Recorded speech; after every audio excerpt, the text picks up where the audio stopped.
If you want to be able to display your textile dolls in natural dynamic poses, there are 3 jointing methods you need to know: button joints, hinge joints, and bead joints. When used together, these 3 joints can really bring your dolls to life, but how do you decide which joint to use and where? Today I'm making a button-eyed cloth art doll. I'll show you how and why I use each jointing method, and how I needle felt the hair to make that movable neck joint completely invisible.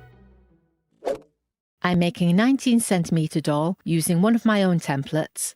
Unfortunately, the tiny forearm and hand pieces seem to be missing. I have a funny feeling they ended up in the vacuum cleaner, so I need to make some replacement pieces. Now, these arm pieces look tiny, but when you're designing a pattern for a bead jointed doll, you need to remember to take the diameter of the beads you're using into account, as they do add quite a bit of length to the limbs.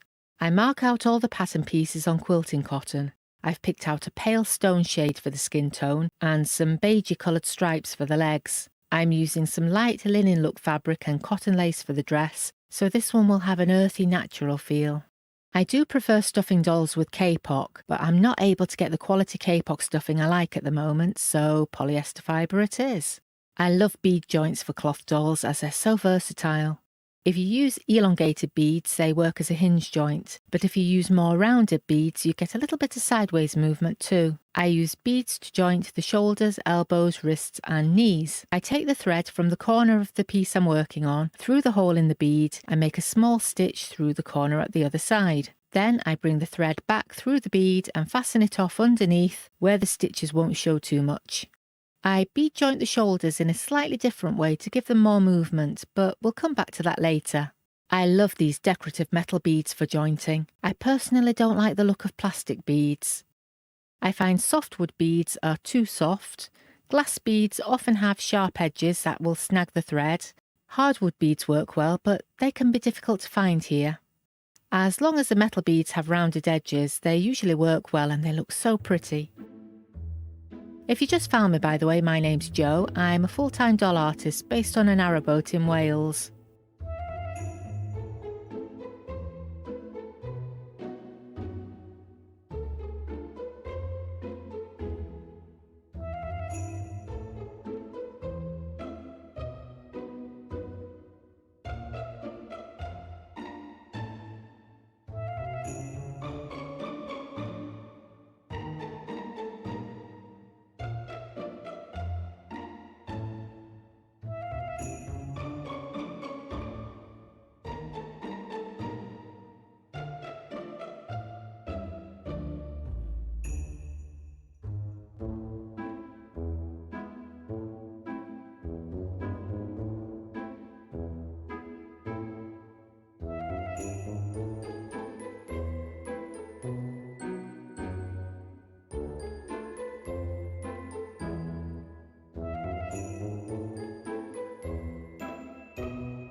I use a button joint to attach the head to the body.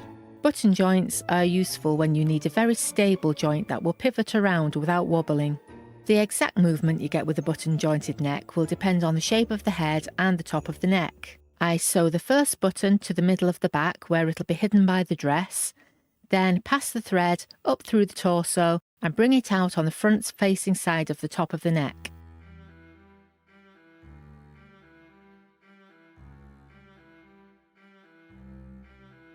Then it goes in through the back of the head, up to the top where I'll anchor it with another button.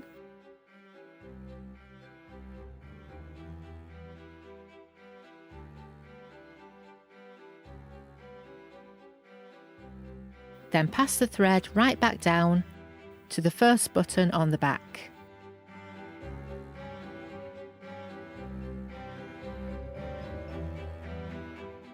The placement of the buttons will vary depending on the shape of the head.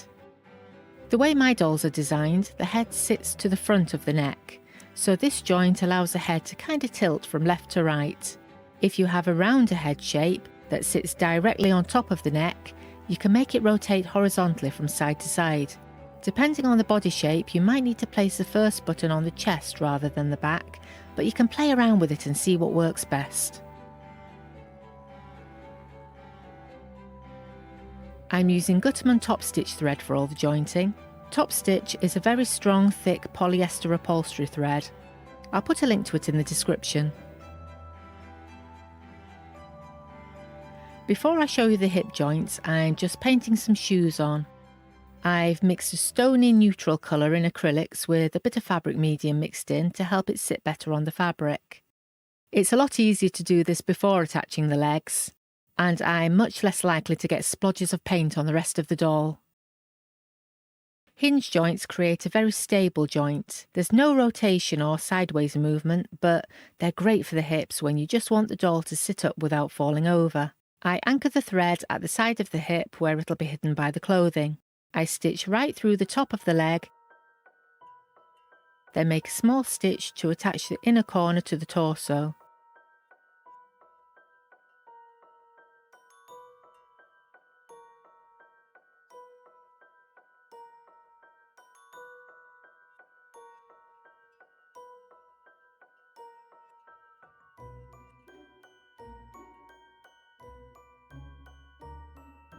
The thread comes right back through to the outer corner, then I fasten it off back where I started.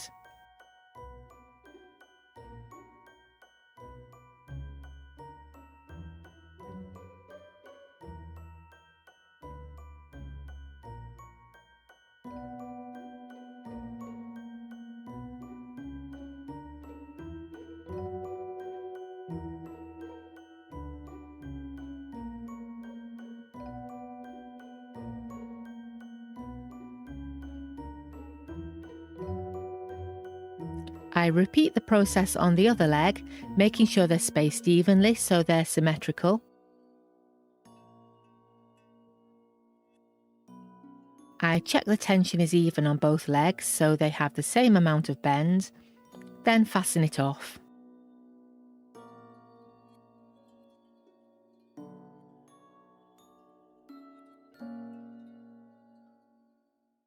I've made her a dress from some lightweight linen look cotton and some vintage look cotton lace.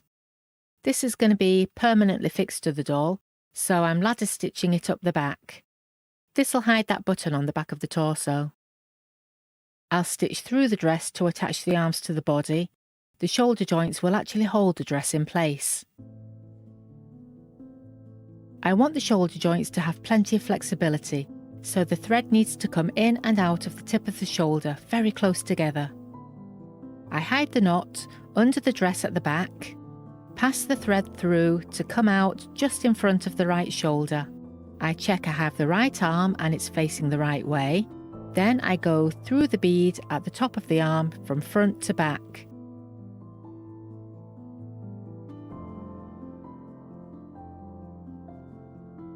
Then through the back of the shoulder, just behind the first stitch, to the same point on the opposite side.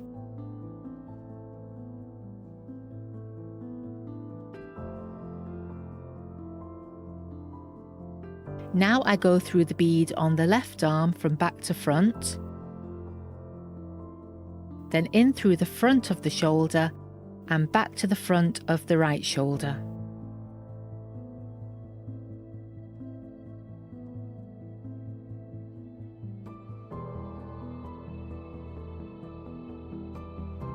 I stitch through each shoulder one more time, from front to back on the right side and back to front on the left, so the thread is kind of going round in a loop inside the doll without crossing over or catching on itself.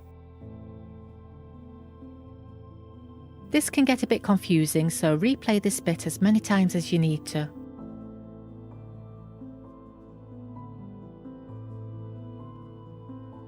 I check the tension, then fasten it off under the back of the dress back where I started.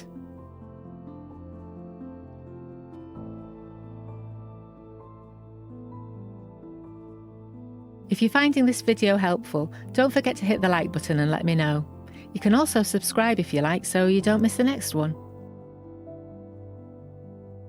Now she just needs some hair. I need to hide that button on top of the head, so I'll have to needle felt the hair over the button, preferably without breaking any felting needles. I'm using some lovely soft bamboo roving for the hair in a gorgeous teal and copper mix. I'm felting it in with the Clover pen style tool and 3 38 gauge needles. Once the first section is holding firmly, I add more strands and felt in a row across the back of the head.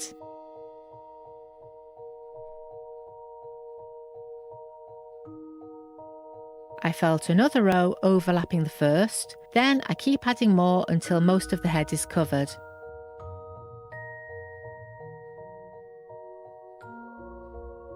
Once I get to the top of the head, I need to be extra careful around that button. I'm trying to get as close as I can to the edges of the button without catching it.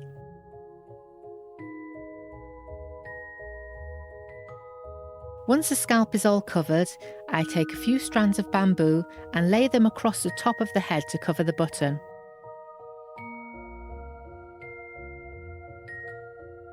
I start felting it just to the side of the button. Once that's holding, I work all the way around the button until it's completely covered.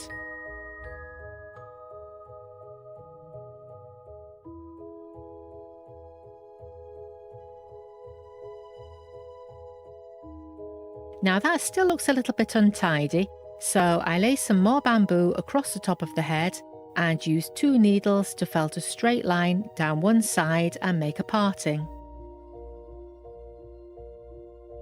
That'll need a brush to remove any loose fibres, then I'll give it a trim.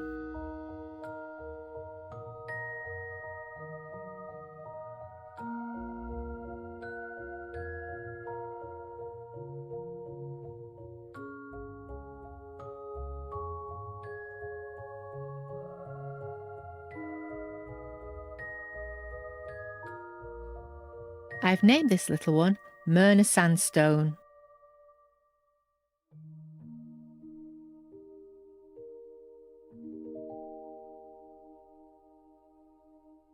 Myrna has lots of movable joints, but sometimes stability is more important than movement. So if you want to learn how to create a really strong fixed neck joint, there's a video here that'll show you exactly how to do it.